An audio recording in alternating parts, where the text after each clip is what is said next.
everyone. Welcome to the Your Life Unfiltered podcast with your hosts, Ketu Kothari and Deepam Jain.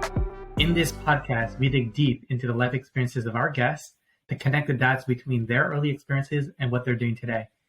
Before we get into it, if you guys are not already connected to Your Life Unfiltered on Instagram and YouTube, please be sure to give us a follow and subscribe. With that said, today we have a very special guest. We have Sahmi Chowdhury. Sahmi is engaged with a lot of different things. He currently works in fintech. He is basically the co-founder of a magazine that focuses on the South Asian diaspora, as well as a bunch of other things. Sahmi, do you want to quickly introduce yourself? Yeah. So my name is Sahmi. I'm a co-founder and the CEO of Jory magazine. So Jory is essentially a media company that kind of covers the South Asian diaspora as a whole. And we really focus on like representing the underrepresented, right? So we focus on Indo-Caribbeans, we focus on Bengalis and Pakistanis and South Indians, all types of Indians overall, but we just try to cover the people that are maybe covered a little bit less in media, Sri Lankans, Nepalese, Bhutanese people, try to cover all of the indigenous as well whenever we can. So that's what Jory is really about. Mm-hmm. Awesome. Sahmi, before we talk about Jory or fintech, the things that you're doing right now, why don't we go back a few years? Talk to us a little bit more about your early childhood, early upbringing, and any inspirations, motivations that kind of stuck with you, and maybe try to connect with them with what you're doing today. That'll be great. Yeah. So I was born in Boston. I lived there for 5 years. I grew up in Kuwait. And I'm originally from Bangladesh, like my family's Bengali. So that definitely played a major role in everything that I'm doing. So when it comes to working in fintech, early on when I was in high school, I worked at Grameen Bank, and I worked. It wasn't a fintech role. It was more of a finance role. I used to help out with giving out like microcredit loans to people that needed them, and it's basically a loan you can give out, very small, and they don't really need any collateral, right? The interest is high, but they don't need any collateral. So people with essentially nothing can take out a loan to start a mango farm or to start whatever, to buy some cattle, things like that. And I loved the work I did there. And then after that, once I, graduated from college and all that stuff, I didn't really find that anywhere else. But the company I work at now, one of their products essentially was to actually help Grameen Bank give money to the women or to the lenders. The people that took out the loans, cash through their mobile phone. So it's safer than them taking cash from the bank and walking all the way home. So that's kind of how I got into fintech, because I thought it was a beautiful solution. And it was a solution that kind of came full circle. And that was really cool for me. So that's kind of how that happened. When it comes to Jory, so growing up in Kuwait, I was a Bengali American, but nobody believed the American part, right? Because I'm not white or black, and everyone was like, "You're not American. You're Indian or Bengali or whatever." So growing up as a Bengali in Kuwait, it was very interesting. Like being a brown person in the Middle East, it can be difficult, especially back then. And a big part of this whole identity that I had was I already had the identity crisis. So when I was over there, I was like this Bengali American. I was always a little different, right? And then I found myself even more different when I went to Bangladesh, because they were like, "You're not Bengali, you can't read and write. You might be able to speak fluently and understand everything, but you can't read and write. You're obviously not Bengali. You don't live here. You're not from Bangladesh." And I come to the States and everyone goes, "Oh, you're both." And that doesn't really help me, because both doesn't mean anything to me, right? Like, nobody's both. Why am I both, right? And then when I moved here for college, I went to Northeastern in Boston. And I started to meet more brown people. And I thought like, oh, sick, like American Indians or Indian Americans or Bengali Americans, Pakistani Americans.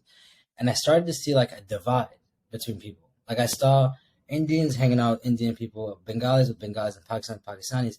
And I never really understood why. Like it didn't make sense to me, because I'm not saying they're not really Indian or whatever. But if you look at like living in Kuwait, the Indians and Pakistanis and Bangladeshis were from India, Pakistan, Bangladesh. Like that's where they were from, raw. Like they came straight out, you know what I mean? So like when I meet people here that can barely even pronounce the Hindi words, telling me about the issues with India and Pakistan, bro, like you don't even know what you're talking about. So like to me, I was like, you really see that divide between yourselves? Like you guys don't even have the divide. Like there should be no divide over here, right? Like our differences are not real over here, like in that way, right? It's not that bold. And then the more people I met, the more I realized I have more similarities with Indians in like Toronto and Pakistanis in London than I do with Bangladeshis in Bangladesh, right? And to me, that was huge because I was like, I don't relate to a lot of the Bengalis in Bangladesh because maybe the culture is a little bit stronger. But I relate to Indians and Pakistanis in different countries that are outside of the motherland. And I think a big reason is because our similarities lie in the differences we have in others.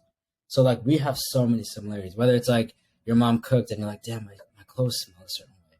Or like you didn't do well on a test and your mom beat your ass. Like a lot of the kids don't experience that stuff, right? Like they never got hit. They never tasted our food, right?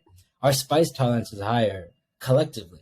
Like whether you agree or disagree, as a group, we can eat spicier food on average.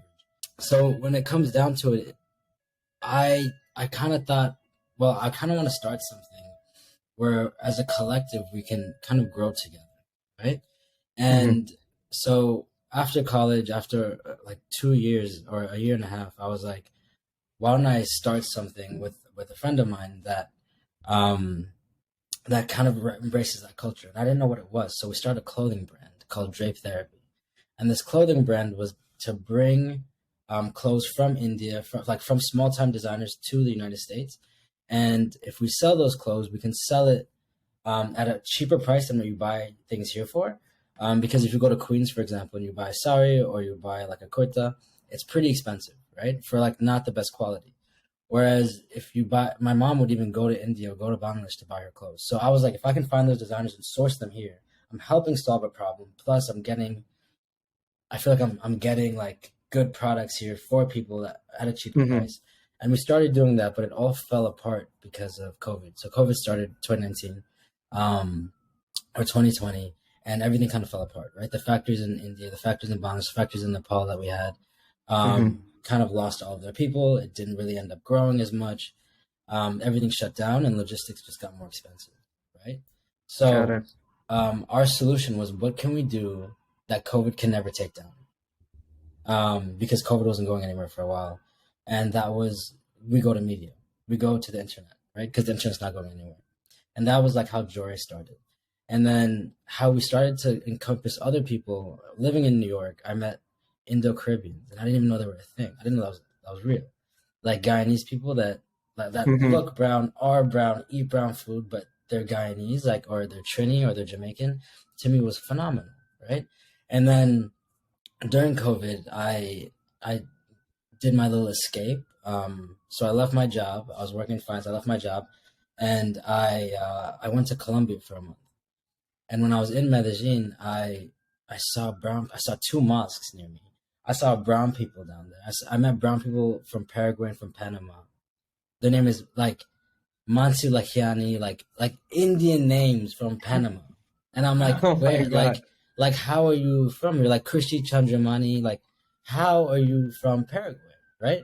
And they're like, oh no, like immigration, whatever it might be. Like the fact that they are there is like to me, that was mind blowing, right? I'm sitting there and I'm like, why? And I met them in college. I'm like, why are you there?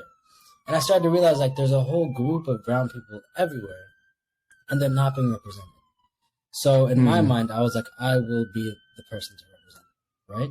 And we have all these other companies that are trying to cover the diaspora, but the diaspora, when they cover, unfortunately, is mostly Indian, to the point where like a Bangladeshi person like me, or not Bangladeshi person, but part of the Bangladeshi diaspora, like me, I don't feel like I relate to a lot of the South Asian content that's out there. It's not about Hindu, Muslims. Like some people bring up religion. It's not religion. It's really culture. Like it really does come down to culture and language. Like India has 7,000 languages. It's impossible to cover all of them. So I'm not blaming anyone, but I think I should do my best to try to cover the most that I can. So like my upbringing really definitely did impact, working with Joy and actually getting into my role and all the other things as well. Got it. Wow. What an incredible setup. Thanks for setting us giving us the context. It was definitely a whirlwind there. I actually want to go back to one thing that you said before. So you worked at Grameen Bank. Was that during your time, during your undergrad program, or was that where you were in Kuwait? Or like, can you give us a little bit more context about it? And then I have a follow-up question on that. Sure. Yeah. So that was while I was in Kuwait. So it was my senior year. I went over there and I didn't really know anything, right? So like I never really saw the poverty of Bangladesh. I never saw that side of Bangladesh where not only was, where people maybe not being able to, live the life that I saw, but on top of that, they didn't have access to money, to wealth at all, and they wanted it. Like they were hungry, you could tell. It was nobody was really begging, and they didn't ask for money at all. Even if we said no to the loan, even if they cried and they said like, I want the loan, we were like, no, this, like, your business idea is terrible, like, come back later. They didn't say like, please give it to me like that. I got responses of, what can I do to fix the business plan? Like, what should I do to work on this? Like, and it was beautiful. And Grameen Bank does this thing where they only loan money out to women, not to men. So only women can get the money for various reasons. And they also work to educate women because, I mean, I feel like now it's like it's more commonly known, but if you have like an educated group of women in your country, then you have educated mothers, and that actually increases the children's education overall. Like there's a direct correlation with that. So Grameen Bank saw that early on, and that's kind of their business plan. So yeah, I learned a lot, but I just answered. I don't know why I answered it so long. The answer is, yeah, I was in Kuwait. Got it. No, the reason why I asked that question is because, to your point, right, the people who are, if even if you're working for the same people, but if you're in different geographies, you can basically have that detachment from the human element associated, right? You may be disbursing the loan, let's say for Grameen Bank, but sitting in the US, but let's say if you're in Kuwait or somewhere in India or Bangladesh, and if you meet those people in person, then it's a totally different, there's a human element to it, right? So you connect with them more, connect with their stories more, and that probably impacts you and your decision making as well. So that's why I asked that question. There's a lot more empathy. Exactly, because they took me to the village, and I'm like, damn, like you don't even want to say no. It's like $50. You know what I mean? Like you almost want to just give it to them. It was a lot of like self-control for sure. Absolutely. Okay, so it looks like you've done this transition at least a couple of times, if not more. So first you moved from US to Kuwait, and then you studied there, and then you moved back. So what was you obviously mentioned about the challenge of fitting in. Aside from that, what other issues that you faced? Was there also, the cultural aspect was there, definitely. Did it also happen when you moved to Kuwait? Because I imagine it's not the same culture, but it's kind of similar. So Kuwait's not as different as, say, like South Asia is. Kuwait tries to copy America a lot, right? So like there's a lot of imitation that's happening over there. Right. So whatever you can find in the United States, you can find over there, whether it's food, whether it's groceries, even like anything across the board, especially after the Gulf War. The United States essentially liberated Kuwait. So Kuwait just like gave the United States a lot of oil and then imitated so much of the culture. And I moved when I was 5. So I didn't have enough of an imprint for me to get a real cultural impact. Mm-hmm. I think moving to the United States was wild. I think that was pretty crazy. Even though I came almost every year, like to the States, I think it was really weird moving to, like, going to college and seeing, no matter what culture or race or whatever, if someone grew up in the United States, like born and brought up, one thing I noticed was their Facebook page was different. I remember I was in my dorm and I was with my roommates and their friends, and we were all on like social media, and they would scroll through Facebook, and I saw so many things that I've never seen before. And I would call, and I remember this one specific time I called someone out, and I was like, "Yo, your Facebook looks really weird. Like, you have like," they had like gun stuff on it. They had a lot of political stuff. They had a lot of race stuff. And I was like, I wonder why there's so much like things just seemed angrier.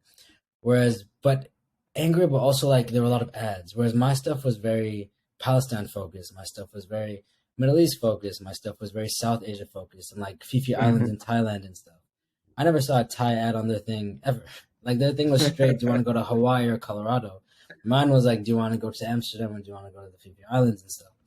So I'm sitting there wondering, why is it so different? And then I compared with other people because I actually tried to call him out. I was like, no, you're weird. And then I brought other people and all of theirs was like him. And I started to realize that like my algorithm was just unique in a way. So like, again, culturally it was different, but also like even the way that we thought, and the way we had ideas was different. Even the way we do math problems was a little different. Like they had different methods of doing it. So it was pretty unique, I think. Yeah, for sure. Got it. So here's a question. Does Jory stand for anything? Because Jory seems like, it almost sounds like it's very intentional that you chose those two syllables, Joe and Ray. Is there a story behind the selection? Yeah, so Jory is actually a word in Bangla. So because me and my co-founder are both Bengali, we were like, all right, if we're going to cover all of South Asia and the underrepresented, we want some sort of Bengali imprint. Like, because we're Bengali, like, we want to showcase our culture somewhere. So even if you go to our Instagram page, you'll see it's pinned. We have a few definition posts that we do for other South Asian cultures, like a word or a phrase. So Jore means loud. So I don't know if you guys know Hindi, but the direct translation would be Zorse, like loud, and all of that. So that's Jore in Bangla. Okay. So it's just about being loud, being proud, and just like really having that like forceful, I guess, I don't know, like force yourself into the room type of vibe. And that's why we named it that. Okay, cool. That's a great story. Yeah, it's nothing too crazy. It's just we just didn't want Sanskrit or Hindi or something. We really wanted Bangla. Okay, no, that's a cool story actually. Like, do you include that in your messaging with people when you talk about Joray, out of curiosity? Yeah. So it's part of our mission statement. It's part of who we are. And then we try to cover that even with our content, right? Like whatever we do, it's pretty bold. And whether we were talking about the World Cup, whether we talk about even like when we cover influencers and we have spotlight highlights, it's very obvious that we want to really cover everything. The good, the bad, and the ugly. Like irrespective of what it is, like we say it how it is, and that's really important to us. Whether we talk about mental health, whether we have one of our writers write about feminism and like whatever issues that might be coming up, whatever happens in New York or Toronto or you know what I mean, or London or Sydney, like we just try to cover everything through and through for sure. Got it. And how do you basically source your writers or just the articles that are published in the magazine? How often is it published, or is it like an online publication? So I think it's slowed down for the month of January, also because I was on my trip. But we have an amazing team. I think as of right now, I believe it's 9 people. But we have, so the way that we source the writers is actually we just post it on Instagram and we say like calling all writers or like a quick call out, and whoever's interested in applying applies. And then we vet them by seeing a writing piece and seeing their background and see like what they like to write, what their interests are. We have certain categories already, right? Say like, for example, entrepreneurship, activism, culture, diaspora, like all those. So we will literally ask like, what would you like to write about? And what are you used to writing, right? And based off of that, and based off of a writing sample that they give us, we would hire and pick, and it's like it's always fun to have a new writer. And we have really talented people. So very lucky. Got it. Is it just out of curiosity? Is it crowdsourced, or in the sense that you crowdsource the publications, or is it more like you pay per article or something like that?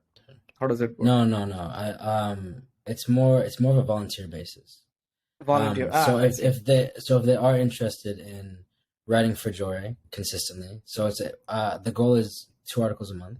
If they are interested in writing for Jory, these are the terms. But most of the time, it's people are interested to write because there's a myriad of reasons. Everyone's different, but it's really because they want to write and they need a platform, and that's really what I do. Right? Like when people ask me, what do you do for Jory? I just host. Like that's all I do. It's like with you guys with the podcast, right? Like you guys host the podcast and you have really cool guests that come on, and they do their thing, but it's you guys are creating the platform for people to actually find these people and hear them out. And that's what it is. And it was really rewarding, I think, when we covered LGBTQ for the first time in my life, because I grew up not knowing that these people were even real, right? Like I grew up in Kuwait where it was hush hush. Like this was like not even talked about. And let alone brown people can be gay. I had no idea. I was like, what? We can be gay too? Like, all right. So I was so new to all this when I was younger. I was like 16, 17, and I was like, yo, no way. Like I was so hidden from this world. Right. And this girl, I mean, I can send you guys the article. This girl wrote an article about her story, and it was beautiful. I was like, damn, like you really went through it. And then we had an LGBTQ photo shoot in Miami. Like from going from the guy that didn't even know it existed to being able to do that was like really rewarding, right? That's like a whole 360 change, right? A whole 360, almost 720, if you will.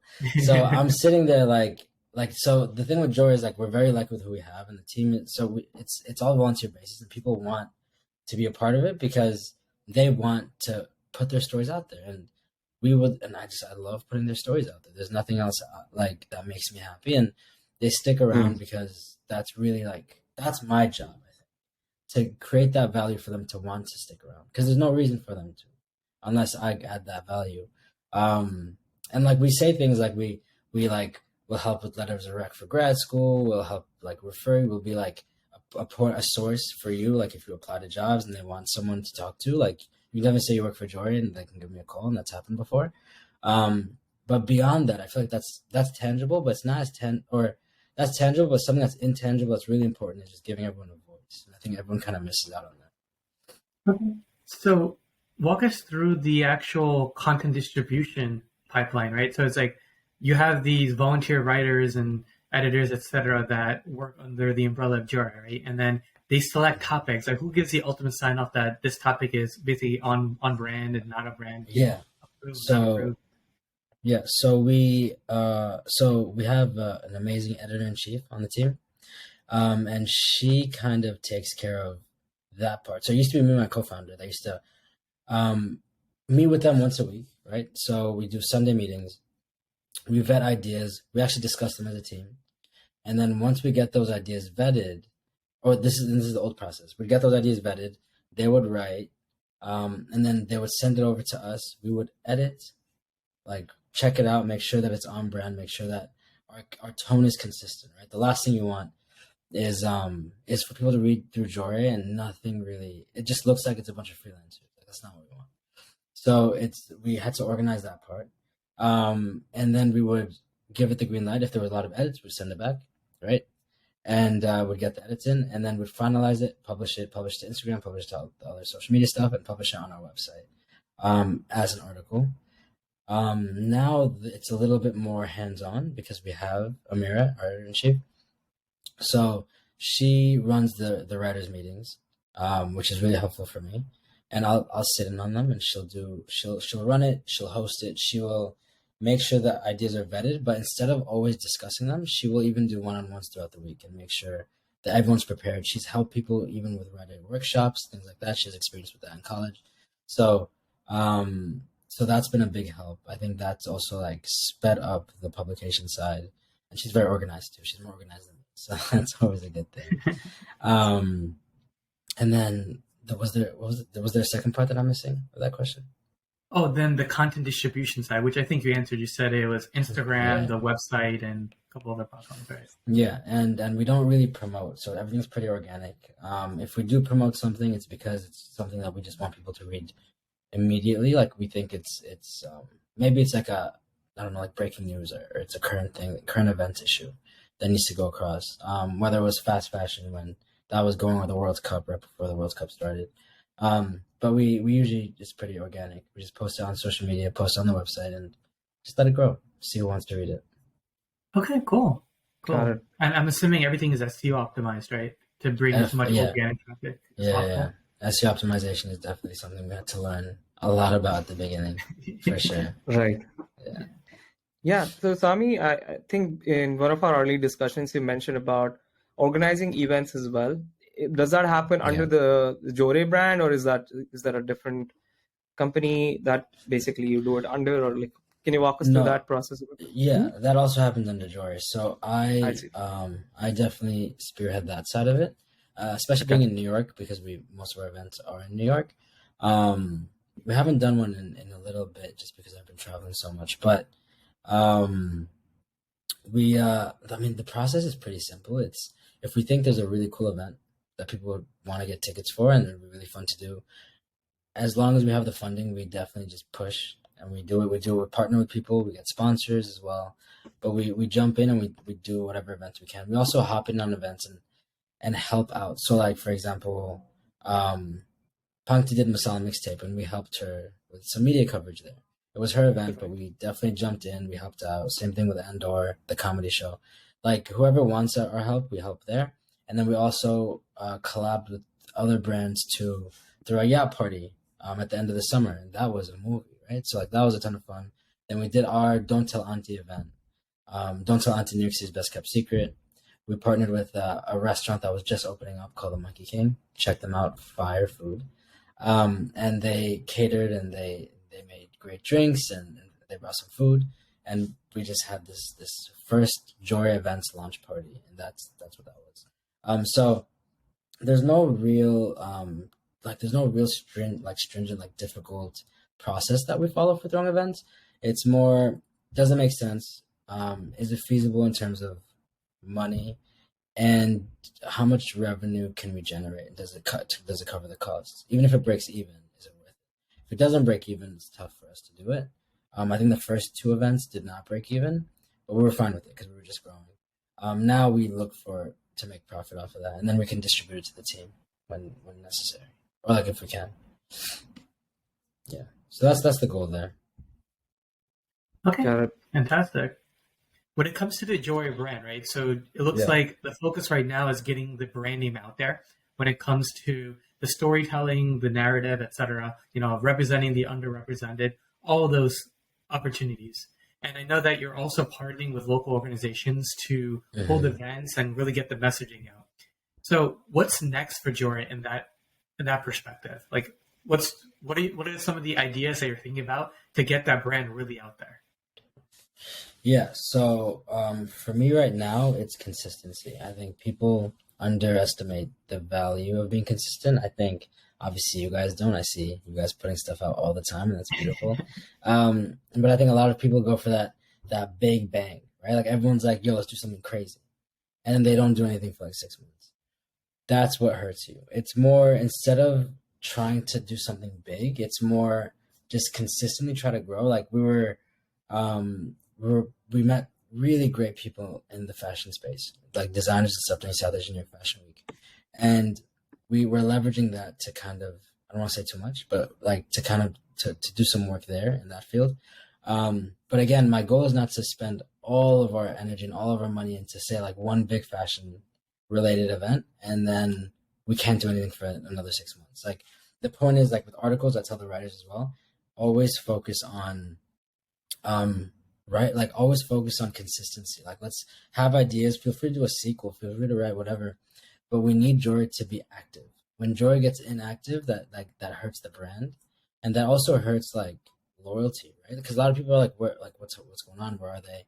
And then you can't really grow. Also, the way algorithms work, the way SEO works, things have to be published all the time. If they're not published all the time, it gets really difficult for you to grow, even just through something as superficial as the algorithm. People just won't see it as much. So you do want to put stories consistently. You do want to tag people. You do want to get that involved. So I think it's more consistency. That's really what I'm going for this year.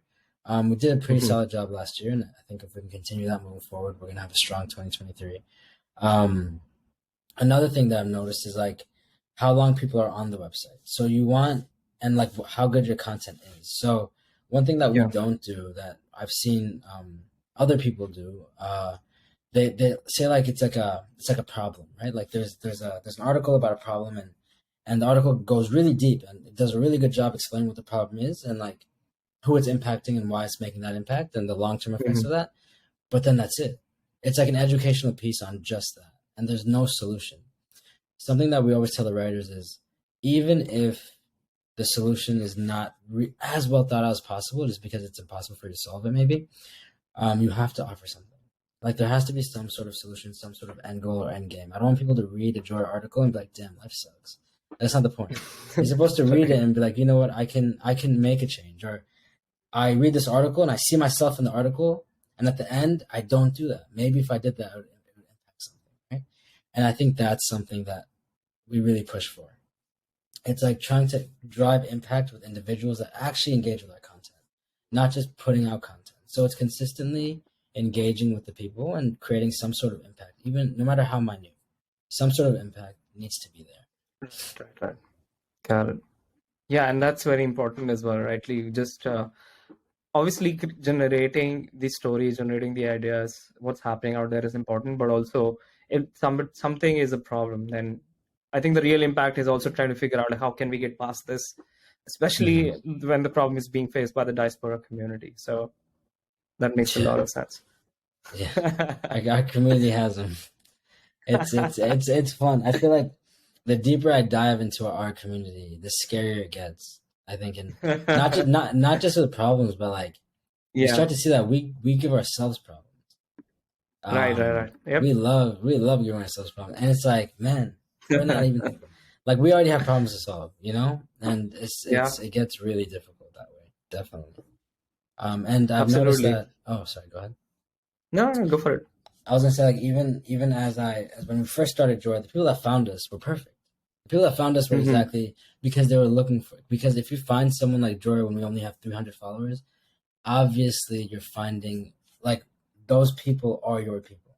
Once you hit once you get bigger, then you start having an influx of people that you're like, wait, you think like that, and then you start to see like the more people you meet, the bigger you get, the more you start to realize that there are so many facets, so many groups of people within one small community or within one community. And you kind of sit there and you're like, there's no way I can change that. Those guys in the top right, I can never change them. Like they're so stuck in their ways. These guys on the left, like it's going to be really difficult, but we can do it. These people in the middle, that's our people. The people down here, like everyone is kind of different. So it's, how do you even approach them to have the conversation? It's like raising children almost, right? Like you can have 3 kids and each kid has a complete different personality. You can't raise them the same way. Right. You have to really focus on their strengths and weaknesses and hone that in. So as a publication, as a media company, as a lifestyle brand, how are we pushing to really make a difference for each different category of person? And the biggest battle there is you don't at the same time. You take it day by day, you do it one group at a time. And then you actually, as you do it category by category, you start to see that the category that you just changed is such a loyalist to you that category helps you change other categories. So there's a synergy involved now. And now you're growing the community on your terms, right? And that's money. That's what you want. Yeah. So it's basically, I was actually listening to a podcast about this particular, where it covered, they covered the aspect, what you just talked about. It's a phenomenon of your loyalists, right? So, and this particular podcast was about non-alcoholic beer. I don't know if you've heard this company called Athletic Brewing Company. And they just raised a bunch of money for non-alcoholic beer. So I think the founder was saying, hey, you just need to find those first 1,000 users who will take your, or will buy your product. And once you get those, right, once you found your community, I think they're going to just really, through the word of mouth, it's just going to really spiral out and just going to expand from there. So it's like a phenomenon. And it flies. Like it flies like, from there. It doesn't go like 1 + 1 is 2. It goes like 1 + 1 is 2 + 15 is 17. Like it just starts flying, and that's, I mean, it's fun. It's fun to see, but it gets scary for sure. It's intimidating. For sure. All right. So let's switch gears a little bit. You have a bunch of other initiatives as well. You run a fund, and you have your own design firm, or I think you're planning to start it. Do you want to talk a little bit more about that? Yeah. So sure. The investment fund. So I started with a few friends from college, and the point of it was, so I used to work in finance. And people used to come and ask me a lot of questions. And now I'm not in finance as much, but I have a lot of friends in financial services because I was in finance. And And people would ask me for like investment advice all the time. And I would give it to them and I'd try to help out wherever I could. And these were people that did not have a background in finance or any education in it, really. But they were smart kids making good money. So I met like nurses, people that are doing their residencies, people like potential doctors, engineers, all these people doing well in life that are still in debt, have no personal finance skills, have no personal finance education, don't know how to invest, but should be investing. Because honestly, everyone should be investing, right? So I'm sitting there and all they have is their 401k. The rest is in cash and they end up spending it because they don't know where to put it.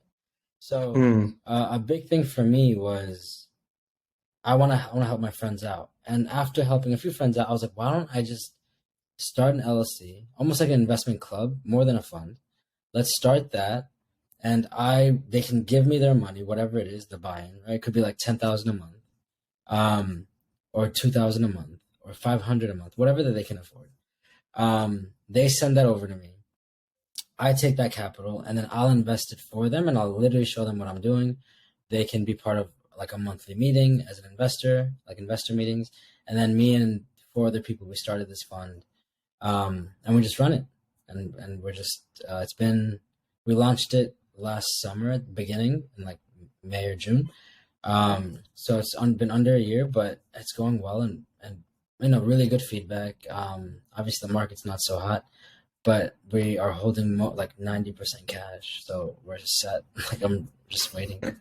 But yeah, like it's just like a good way for us to collect money as friends. And then we also have access to great deals, right? So like say a real estate deal opens up. Me personally, maybe I can't get into it because it's too much capital. But the LLC as a fund, because we've all been collectively putting in money, we can afford to get into it as a group and we all get our own share of the investment.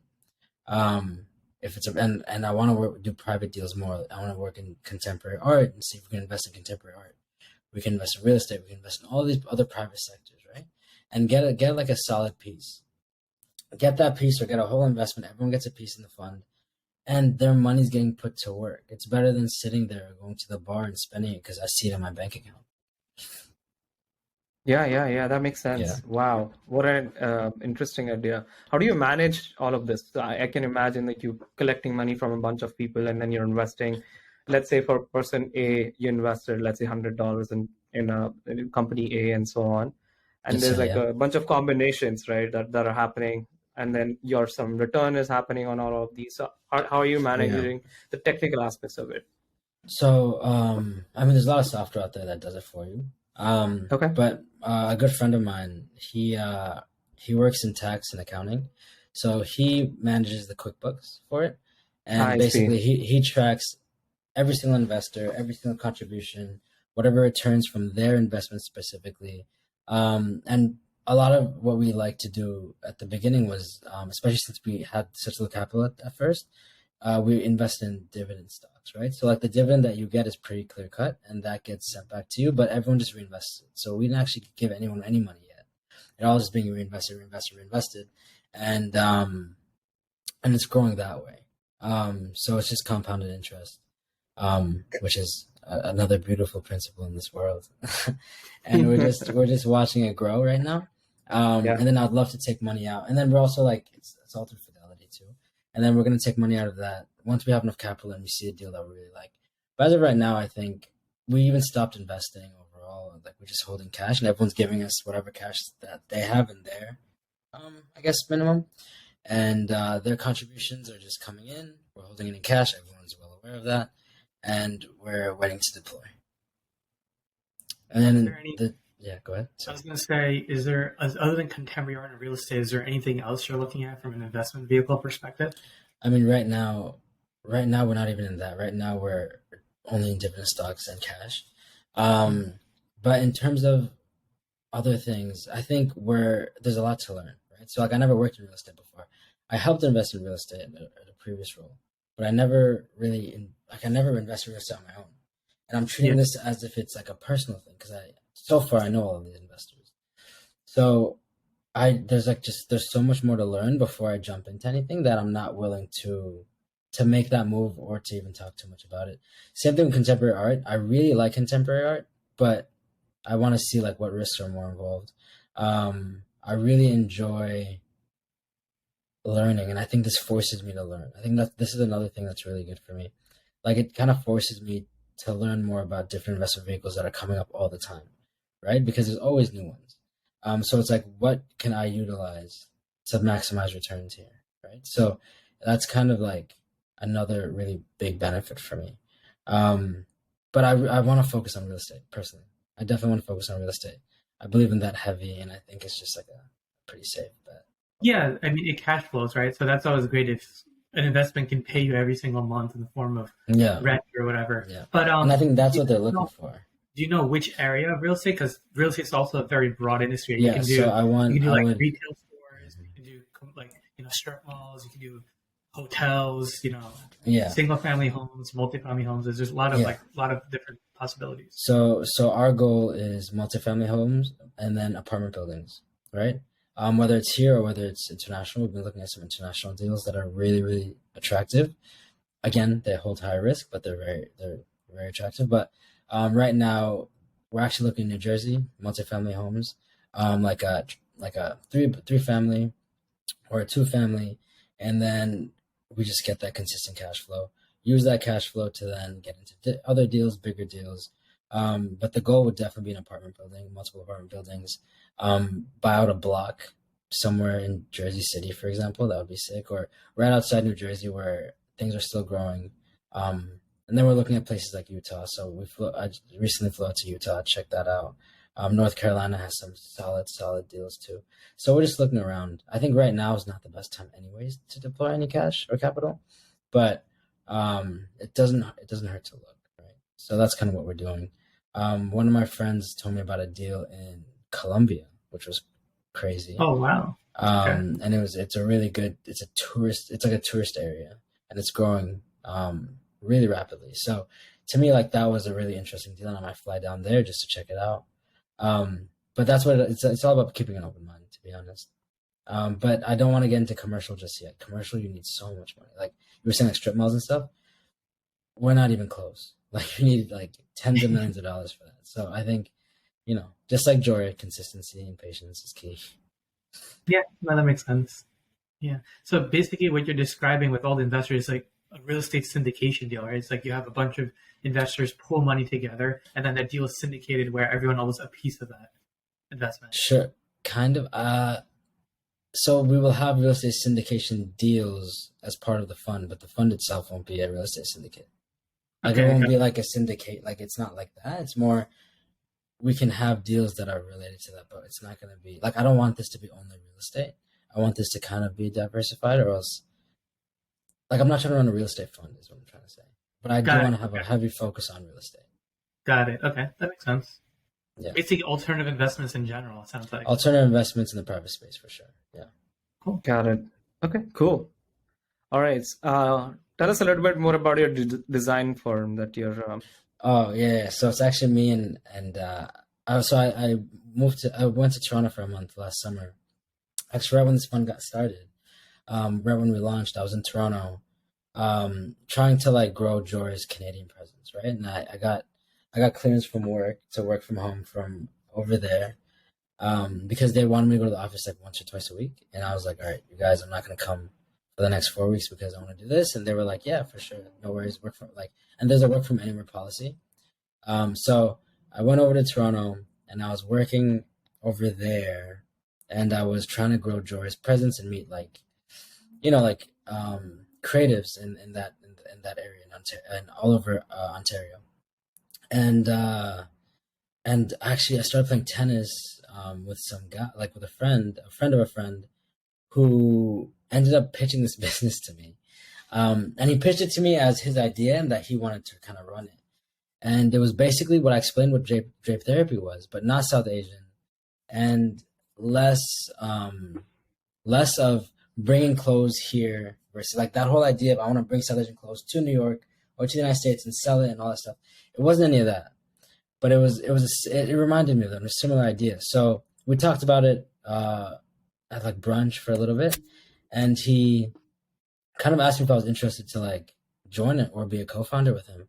And I told him, I was like, let me think about it, let's talk more about it. And basically what it's going to be is it's going to be a platform that hosts other designers that say are in college, whether it's like an art school, like the University of the Arts London, or whether it's one of the fashion institutes in New York, or whatever it may be in India or Australia, whatever. The goal is to have all of these people that can't start a business just yet, have all these like great designs, like these TikTokers that make clothes, but they make it one time because they can't afford to do it again.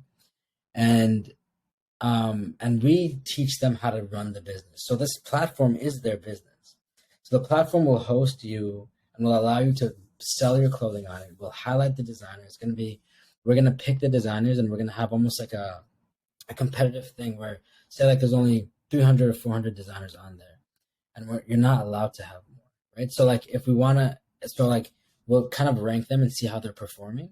And if people aren't buying their clothes, we might have to just cut them, right? So that's kind of going to be a little cutthroat. But other than that, it's really just hosting designers, having them onto the platform, and making sure that we can allow them to grow, right? We'll take care of everything. You just have to make your clothes. If you promise to make clothes and you can come up with different designs that are attractive, we will set up the marketplace for you. We will find you the people that want to buy it. We will host you, and we will even do photo shoots and stuff in the office, right? Like that's kind of the goal. We can even provide models and things like that, and like Jory could be a good funnel for that too, right? So yeah, that's kind of my outlook with the design platform. I really want to get more, and it's not that I was ever interested in fashion. I just think this is a gap. I think it's just like it's a hole. Like all of this fast fashion stuff is not going to go anywhere. It's not going to go anywhere because they keep winning in terms of funding. They keep winning in terms of money. They have the capital, so they have the power, and they have the power. They have the voice. So how do you give other people a voice? Similar to Jory, how do you give people a voice when they want to start their own thing and they have really cool designs that are exclusive? They're only going to make 50 pieces. But, you know, say H&M or Zara takes a look at it, they see it, and they make 1 million pieces. So, like, how do you continue to keep things fresh? And that's, you know, to give people that are fresh a platform. And that's kind of what it is. Again, similar idea to Jory. I just want to host. I'm not a designer at all. It's interesting because it's a very complementary business, right? Because like you can have one that is focused on design and basically culture, right? It's like, you know, you're designing a really cool piece inside. It's basically like a cultural piece. And then you have another platform to promote that cultural piece. So it's interesting because the way that it's set up, if one becomes big, it's going to benefit of the other business. But the design company is not South Asian at all. So it's complementary, but at the same time, it's not, because and now because I have this brand that I run, Jory, everyone thinks anything that I'm going to do might tie to South Asian culture. So now I'm also having to fight that, which is really weird to me. Because like now I'm like, oh yeah, I want to start a design platform. Like, oh my God, are you going to have like South Asian clothing? Like, no, it's not. Like I will, but it's not only going to be that. So it's like, it's like fighting that, like that reputation that I built for myself, where it's like, oh, Sahmi, when you think of Sahmi, you think of like South Asian culture, creativity, and like platforms and stuff, where this thing is going to be pure fashion. And I'm going to have a board, obviously. I can't, there's no way I'll be able to decide what fashion is correct. I'm wearing a red sweater. Like I have no fashion sense on that level. But I think I learned about this meeting all these really great designers. Meeting these really great designers in New York Fashion Week this past year. I was like, wow, you guys are killing it. But I see the struggle. It's not easy being a fashion designer. And a lot of them was able to get the capital somehow. Whereas some people just, you know, they're students, man. Like you're not going to be able to, but they have great designs. They have great skill sets. If I give them a team, I know they'll kill it. But who's going to give them a team? Right now, I don't even have a team, right? So it's all about if I'm in that place where I can help people out, why not? And I know you guys are going to ask about the business behind this, so I might as well answer that now. The way the business is going to work is we would take a flat fee and then take something from the bottom line.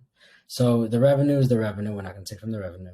But based off the net income that you guys make, not you guys, but the designers make, we will take a certain percentage of that, undefined still. And then the fee is also flat fee just for being on the platform, also undefined. But it's not going to be too high. Like the goal is not to rip our designers off.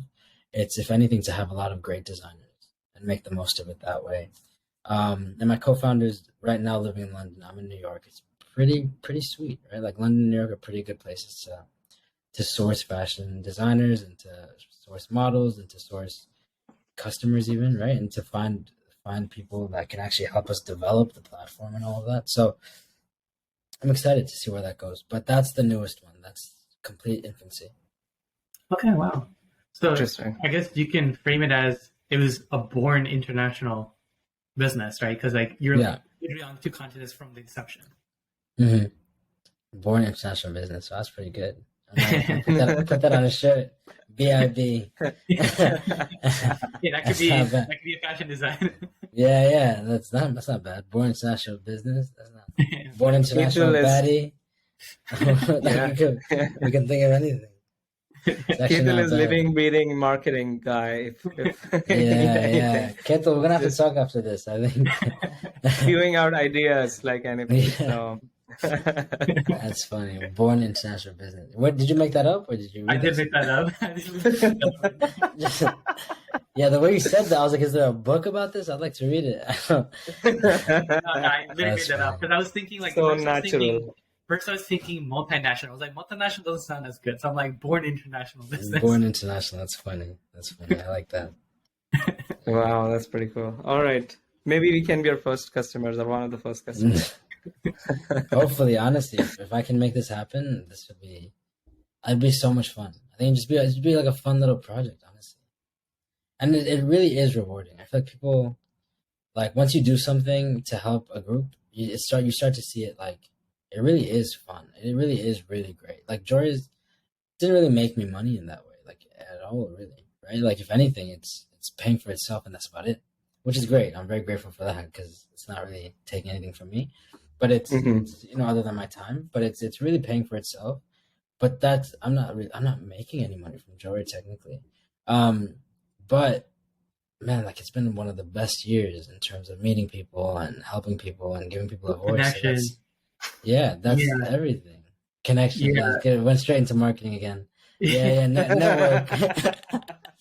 But the network is super important, right? So if we look at the example of the podcast that Deepam and I are doing, right, it's like it's not a major like revenue stream or anything, but the more invaluable piece isn't the money, it's the connections, the perspective you obtain talking to people, what you learn in the process, and then also the network effect, right? Like you're able to connect with a lot of different people from all walks of life, and then that could translate to meeting even more people and like having interesting topics to talk about. And just basically everything we learn from all the guests that we speak to, it helps to enhance our understanding about so many different topics, which could translate really well into some other ventures that we may ultimately get into, right? Whether it's a business venture, etc.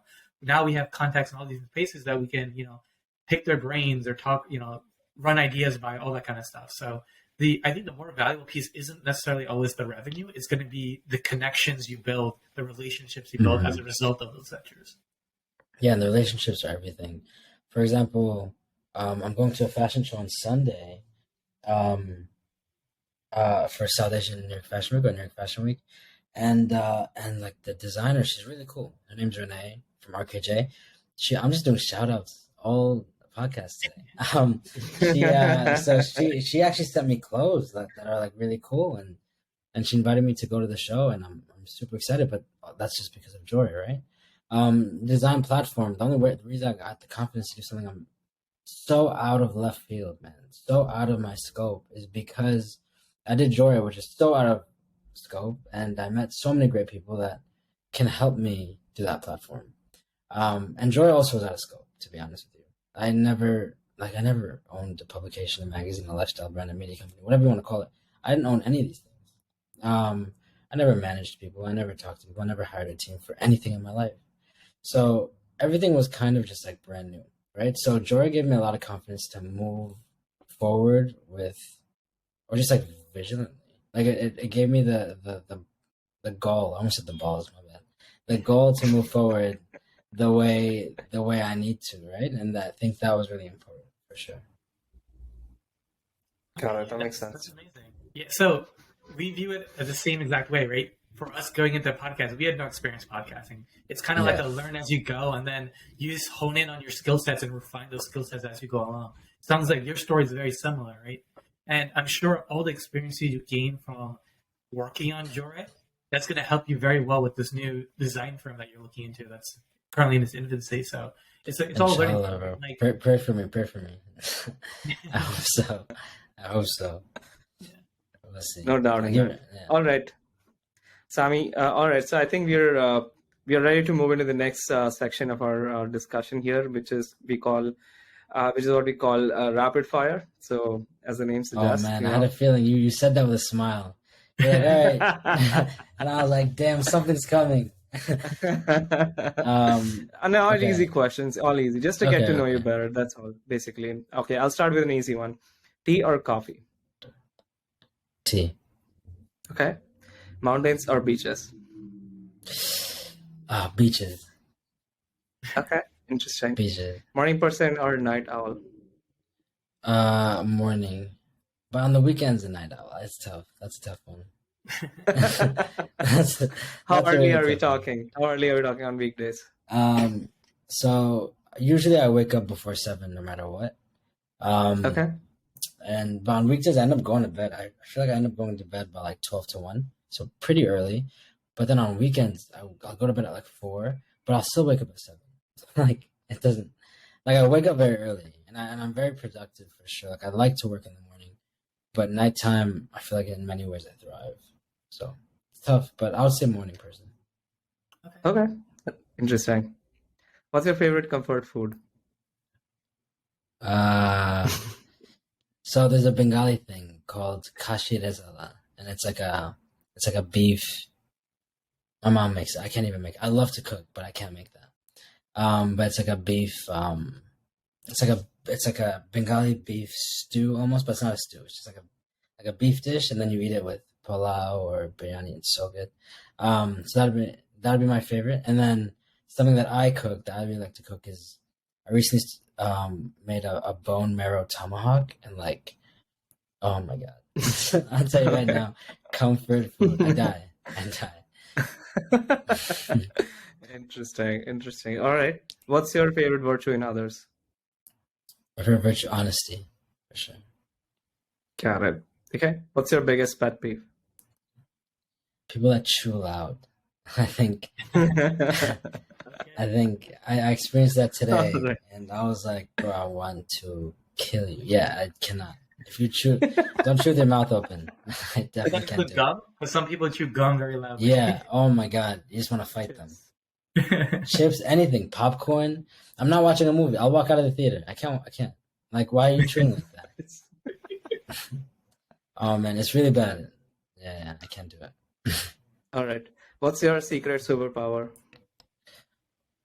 My actual superpower? What do I want to be my superpower? No, actual. That's the next question, actually. Oh, my it's a secret one. Yeah, a secret one that people don't really know about. I think, honestly, like a quality of mine, I think that people don't really know about at first is like persuasion. I think I'm really good with like persuasion or like being able to like inspire somehow. Like, again, I think that's why the Jore team sticks around. Even though they're helping us out and we're not making money, they're not making money. They could easily go to another company that pays them, but they stick around. I think a big part of it is really just like, I find what you like and I give it to you. Like I figure it out. Like raising a kid, right? Like I figure out what you need. That's awesome. Wow. Okay. And then the next power, the next question, the power that teleportation. Teleportation. Okay. Yeah, that one's a really popular one. Everyone loves teleportation. I think it was correct me if I'm wrong, Deepa, but I think the most popular ones were teleportation and the other one was telepathy. Like some form of telepathy. Yeah. That's toxic. Whoever says telepathy is toxic as hell. If they say telepathy, why do you need to get in my mind? That's toxic. I stay away from people like that. Whoever says telepathy, don't talk to them anymore. That's so concerning. Why do you care so much about what they're thinking? That's crazy. It was a little bit more nuanced than that. When I say telepathy, it was like being able to like understand other languages and stuff like that. So like a variation of telepathy. Kind of. Okay, that's not exactly reading minds, but like if they're speaking another language, you can understand what they're saying. Okay, but that's a reach. That's not telepathy. That's knowing every language. Telepathy is like when you don't get in my head. Like, why do you need to be there? I don't want to get in yours. You know what I mean? Oh man, that's wild. That's so toxic. Teleportation, Okay. because teleportation. I think I was in a long distance relationship, and that's when I really realized I wish I could teleport. That was when I was like, I wish. But I think I love to travel, so teleportation for sure. All right, cool. Makes sense. All right. So what's been your biggest accomplishment in the last 1 or 2 years? In the last 1 or 2 years. Let's see. Was it Jory or... No, Jory started before. Jory started before. Jory started like 2 years ago. So it counts. You put me in a tough spot because there are different people that might watch this podcast. Some people from the fund, some people from Jory, some people from. So I'm like, I don't even know what to give them. So just say something that doesn't even concern anyone. That's what I'm saying. I'm trying to go. So at work, being able to really develop one of the products, in Singapore, that really helped out with like the growth of the economy. That was definitely something that was really good. I'm gonna go to that Very one because nobody knows where I work right now through this podcast. So I'm gonna. I'm too scared to say anything else. Okay. Any recommendations for our listeners, Sahmi? Which a recommendation could be book, movie, podcast, anything, or just a general piece of advice? Yeah, I think after everything that we talked about, I think that the only real advice I can give anyone is to like whatever you want to do, just kind of do it, right? So like it comes from this one thing I read. It's like a 5-second rule. And the 5-second rule is if you want to do something and you think like I want to do this, you have 5 seconds to do it. Obviously, those are like little things, like I want to get out of bed, right? You have to do it within those 5 seconds. So when it comes to, say you want to start a business, you can't do that in 5 seconds, but don't be afraid within the next, let's say 5 days, lay down the groundwork, right? The foundation. Like start thinking about it and start putting it to action. There's so many times I thought of great business ideas and I've never done anything. And I ended up choosing to do something that is way out of my line, like Jory, or way out of my line, like this design platform, right? But there were 100 things before that I should have done that I didn't do. Things that I was educated on that I didn't do. Right now I'm doing things that I have to learn as I go. So I think it's really just go for it, take your shot. You need to take your shots because, again, you miss every shot that you don't take. So take all of them. One has to go in. I mean, I feel like even Shaq made a few free throws, right? So like you'll make something. Just like go at it. And then stay persistent, stay hungry. Really, that's what it comes down to. Yeah. Speaking of shots, the vaccination shots are also really important. So I have to take all those. Yeah, that's it. Get your vaccine shots. Couldn't resist that one. Anyway, no, but well said. Absolutely, 100% agreed to that. And I think both Ketan and I resonate very well. Podcast is one aspect of that really speaks to it. Like we just wanted to do it, so we just did it. But there are other things as well both Ketan are doing outside of this. Yeah. Well, Sahmi, thanks so much for joining. It was a fantastic discussion. I did want to give your brand a shout out. So if you guys are not already subscribed or checking out Jory Magazine, please be sure to check it out. I think you guys will really enjoy some of the articles that are published on there. I don't know if you have a name for your design firm yet, but if you wanted to plug that, feel free to do so. Yeah. So we don't have an Instagram page just yet, but the name is a work in progress. But we're thinking Carousel with a K because we're quirky that way, and we're thinking, and then for the fund, it's called Xirge, XIRGE, Xirge Capital. XIRGE. Okay, cool. XIRGE. Yeah. So that's the goal. Yeah, so there you go, guys. Cool. What about your own handle on Instagram? Sahmi Chowdhury. If you guys know how to spell it, SahmiChowdhury. Because I have an H in my name, I can get whatever I want, essentially, because nobody else does that. Cool. Well, Thank you all for joining and tuning in. If you guys are not only subscribed to Your Life Unfiltered on Instagram and on YouTube, please be sure to give us a follow and subscribe respectively. Thank you all for joining and have a great rest of your day. Thanks, everyone. Thank you.